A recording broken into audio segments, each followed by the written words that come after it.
Hello guys, welcome to this video.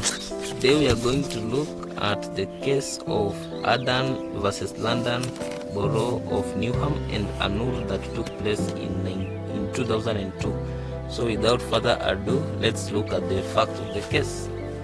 Mrs. Adan, a Dutch citizen of Somali origin, had her homelessness application under a part of the Housing Act of 1996 initially rejected by a Newham housing officer in March 2000. The officer stated that she was not habitually resident in the United Kingdom due to her lack of accommodation or work arrangements and a receipt of social security payments from the Netherlands.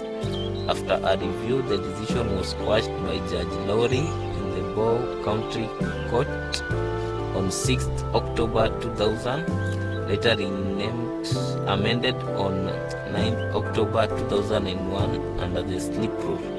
He directed that the matter be remitted for a further review decision within 28 days to be conducted by a different reviewing officer who complied with Article 6, Schedule 1 of the Human Rights Act 1998. Newham appealed against this order. Newham did not challenge the decision to allow the appeal and quash the initial determination on the grounds stated by the judge. Newham receives 3,000 part applications each year, of which half are allowed. If the local authority landlord wishes to terminate the tenancy before the year is up, it has power to decide that it will seek an order for possession. If the local authority remains unmoved, the tenant's remedy is by way of judicial review. So the issues here are: 1. Did Judge Lowry have the power to direct a further review decision to be conducted by a different reviewing officer who complied with Article 6, Schedule 1 of the Human Rights Act 1998? 2. What is the scope of review of findings of primary facts by the county court?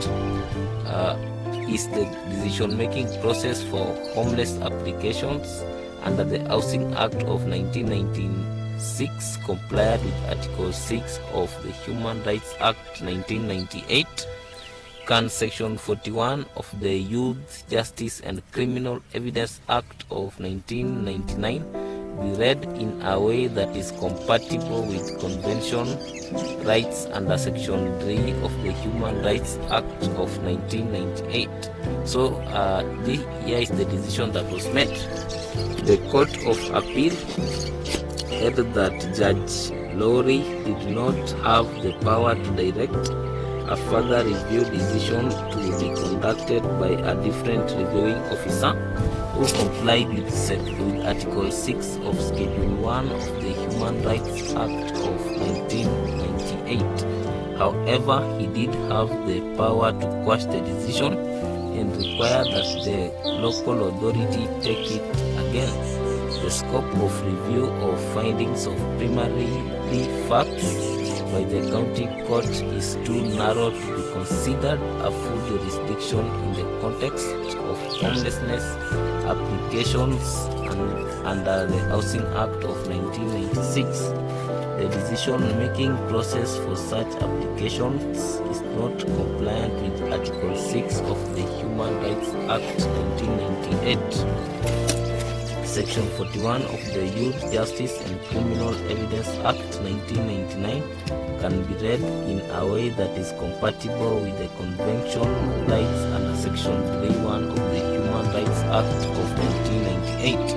So the reasoning was that the Court of Appeal reasoned that the power to direct a further review decision to be conducted by a different reviewing officer who complied with Article 6 of Schedule 1 of the Human Rights Act of 1998 did not exist at the time of the Judge's Lowry order.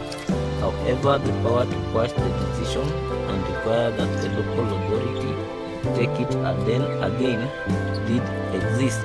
The scope of review of findings of primary facts by the county court is limited to correcting any errors of law that may have arisen in the way in which those facts were considered for the purpose of ultimate decision.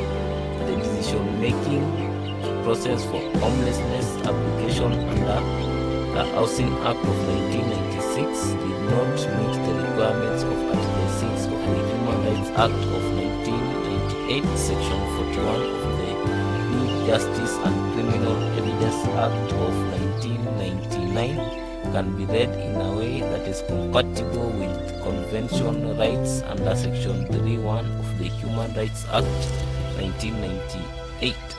So, what was the significance of the case? The case highlights the importance of complying with Article 6 of the Human Rights Act 1998 in decision-making processes for homelessness applications under the Housing Act of 1996. It also demonstrates the limited scope for review of findings of primary facts by the county court and the duty of courts to strive to find possible interpretation of legislation that is compatible with convention rights under Section 31 of the Human Rights Act of 1998. Thank you for watching this video. Like, share and subscribe.